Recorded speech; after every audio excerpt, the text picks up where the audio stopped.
కూతురిని భారంగా భావించిన తండ్రి. ఇంకెంతకాలం ఈ అమ్మాయిని ఇంట్లో పెట్టుకుంటాం? మన పరిస్థితి నీకు తెలియదా? ఏదో ఒక మంచి సంబంధం చూసి త్వరగా పంపించేయాలి. రేపు ఏదైనా కష్టం వస్తే మళ్ళీ మనమే బాధపడాలి. రామయ్య మాటలు విని గదిలో బట్టలు సర్దుకుంటున్న సుజాత చేతులు ఒక్కసారిగా ఆగిపోయాయి. ఆమె తండ్రి తన గురించి మాట్లాడుతున్నాడని ఆమెకు అర్థమైంది. వంటగదిలో ఉన్న తల్లి జానకి నెమ్మదిగా బయటకు వచ్చి, అదేం మాటండి? అమ్మాయి ఏమడుగుతుంది? మన ఇంట్లోనే ఉంటుంది కదా అంది. రామయ్య మాత్రం కోపంగా, మన ఇంట్లో ఉండడం ఒక్కటే కాదు జానకి, రేపు పెళ్లి చేయాలి, కట్నం ఇవ్వాలి, పెళ్లి ఖర్చులు చేయాలి. మనకున్నది ఎంత? మనం ఎంతకాలం ఆమె బాధ్యత మోస్తాం అన్నాడు. సుజాత ఒక్క మాట కూడా మాట్లాడకుండా తన గదిలోకి వెళ్ళిపోయింది. ఆమెకు తండ్రిపై కోపం రాలేదు, కానీ ఒక విషయం మాత్రం గుండెల్లో బలంగా నాటుకుంది.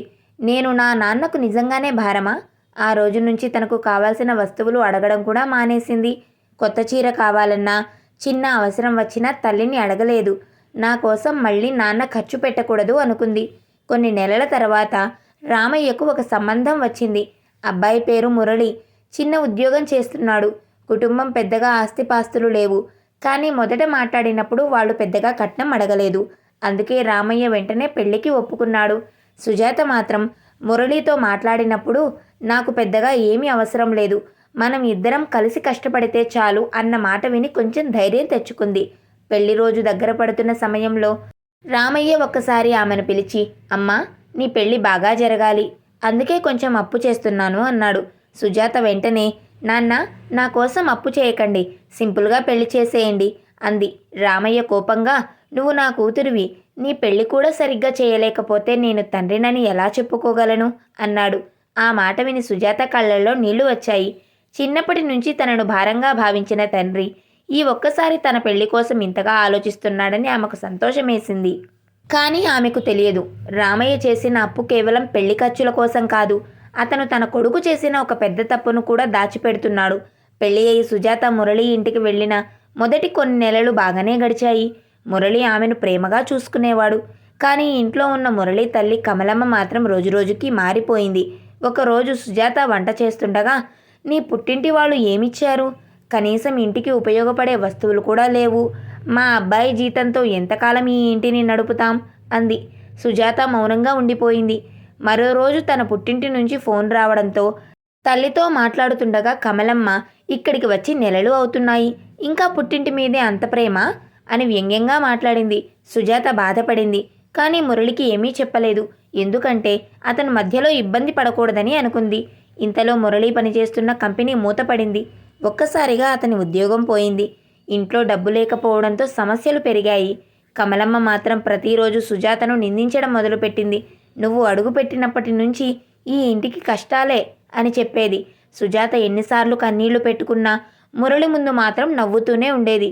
ఒకరోజు మురళి చాలా బాధగా, సుజాత, నాకు పని దొరకడం లేదు, ఇంట్లో పరిస్థితి కూడా బాగోలేదు, నిన్ను ఇలా ఉంచడం నాకు చాలా బాధగా ఉంది అన్నాడు.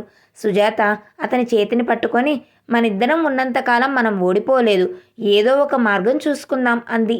మరుసటి రోజు నుంచి సుజాత తనకు వచ్చిన ఒక చిన్న ఆలోచనను పని రూపంలో మార్చింది. చిన్నప్పటి నుంచి తల్లి దగ్గర నేర్చుకున్న పిండి వంటలు, పచ్చళ్ళు, అప్పడాలు చేసి చుట్టుపక్కల ఇళ్లకు అమ్మడం మొదలుపెట్టింది. మొదటి రోజుకు 2 ఆర్డర్లు మాత్రమే వచ్చేవి.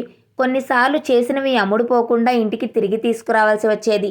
కమలమ్మ నవ్వుతూ, ఇవి అమ్మితే ఇల్లు నడుస్తుందా అనేది. సుజాత మాత్రం వెనక్కి తగ్గలేదు. తెల్లవారుజామున లేచి పనిచేసి ఇంటి పనులు చూసుకుని రాత్రి వరకు ఆర్డర్లు తయారు చేసేది. మురళి కూడా ఆమెకు తోడయ్యాడు. కొంతకాలానికి ఆ చిన్న పని పెరిగింది. ఒకరోజు ఆమెకు పెద్ద హోటల్ నుంచి ఆర్డర్ వచ్చింది. ఆ ఆర్డర్తో వచ్చిన డబ్బుతో మురళి మళ్ళీ చిన్న వ్యాపారం మొదలుపెట్టాడు. ఇద్దరూ కలిసి కష్టపడ్డారు. కొన్నేళ్లలో వాళ్ళ పరిస్థితి పూర్తిగా మారిపోయింది. కానీ అదే సమయంలో సుజాతకు పుట్టింటి నుంచి ఒక ఫోన్ వచ్చింది.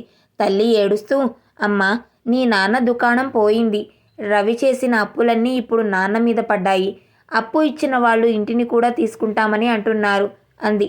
సుజాత ఒక్కసారిగా నిశ్శబ్దమైంది. రవి చేసిన అప్పులా అని అడిగింది. అప్పుడు తల్లి ఒక నిజం చెప్పింది. రామయ్య సుజాత పెళ్లి కోసం చేసిన అప్పు చాలా తక్కువ. అసలు పెద్ద అప్పు మాత్రం రవి వ్యాపారం కోసం చేశాడు. రవి వ్యాపారం నష్టపోయి అప్పులన్నీ తండ్రిపై వదిలేసి ఊరు వదిలి వెళ్ళిపోయాడు. ఆ రాత్రి సుజాత మురళితో మాట్లాడి, మన దగ్గరున్న డబ్బుతో నాన్న అప్పు తీర్చగలమా అని అడిగింది. మురళి కొద్దిసేపు ఆలోచించి, మన దగ్గర మొత్తం ఇవ్వడానికి సరిపోదు, కానీ మన వ్యాపారం కోసం దాచుకున్న డబ్బులో కొంత తీసుకోవచ్చు అన్నాడు. సుజాత వెంటనే, నాకు తెలుసు, నేను పుట్టింటికి వెళ్ళినప్పుడు వాళ్ళు నన్ను భారంగా భావించారు. కానీ వాళ్ళు నాకు తల్లిదండ్రులు. వాళ్ళు తప్పు చేసినా నేను వాళ్ళను వదిలేయలేను అంది. మరుసటి రోజు సుజాత తండ్రి ఇంటికి వెళ్ళింది. రామయ్య ఆమెను చూసి తలదించుకున్నాడు. నువ్వు ఎందుకు వచ్చావమ్మా? నీ జీవితం బాగుంది కదా.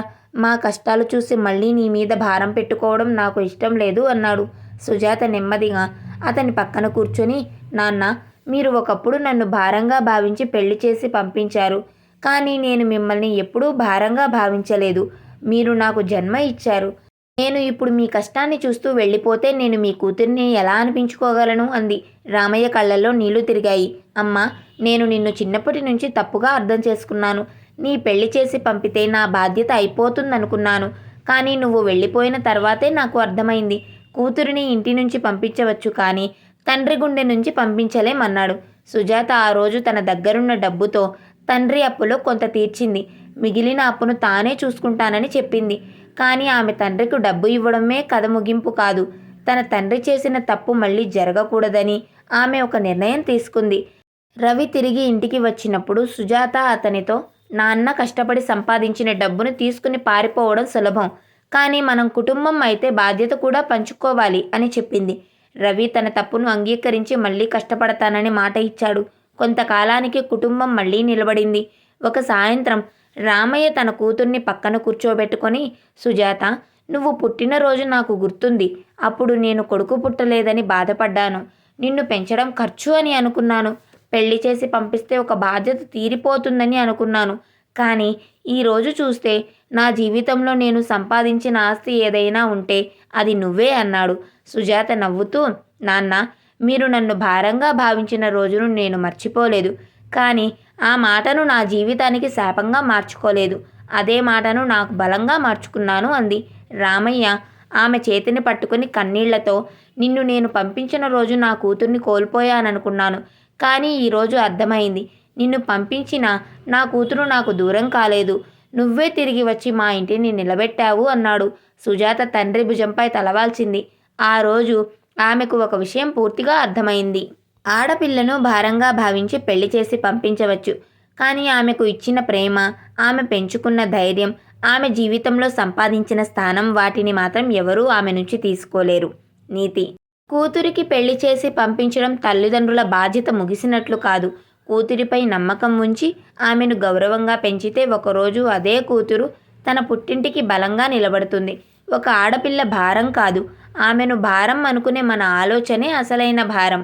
మీకు గనక ఈ స్టోరీ నచ్చినట్లయితే వీడియోని లైక్ చేసి ఛానల్ని సబ్స్క్రైబ్ చేసుకోండి. అలాగే స్టోరీ ఎలా ఉందో కామెంట్ చేయండి.